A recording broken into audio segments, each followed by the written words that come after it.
微笑讲客语，咪咪笑讲合法。嗨，大家好，我是徐薇老师，欢迎再度收看《微笑讲客语》，咪咪笑讲合法。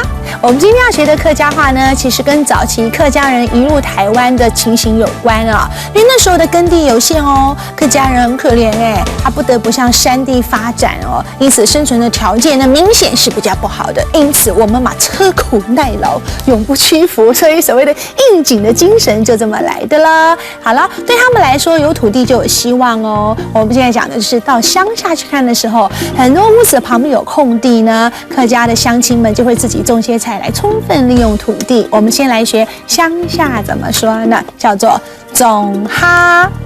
再来一次跟我念种哈，种哈。就是乡下的意思哦，很好玩呢。很多呢在种哈，我们看到家里旁边空地的常常种很多各式各样的菜咯。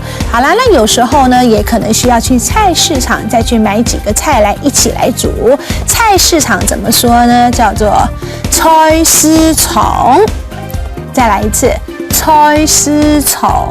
菜就是菜，抢菜就是青菜。我不好食菜，我不喜欢吃菜，好，但是应该要多吃抢菜，应该多吃青菜。菜，哎呀，说到菜，我觉得一个很好玩的东西就是吊菜耶，吊菜耶，吊菜。什么是吊起来的菜呢？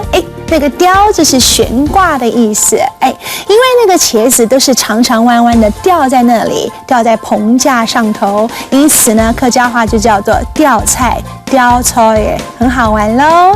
好，我们现在把它结合起来练习一个生活客语。老板，这个吊菜怎么卖呢？这句话怎么说呢？头家呀，吊菜用来卖呢。头家呀，吊菜用来卖呢。这个句型还可以代换呢。头家要另个用来卖呢。苹果怎么办？老板，这个蛋怎么卖呢？头家要论用来卖呢。这样会了吗？好了，所以我们到菜市场，我们到菜市场的时候，就也可以问老板，头家用来卖呢？怎么卖呢？多少钱呢？我是许薇老师，我们下回再来学其他的生活客语咯。安子 say 陈梦，再见。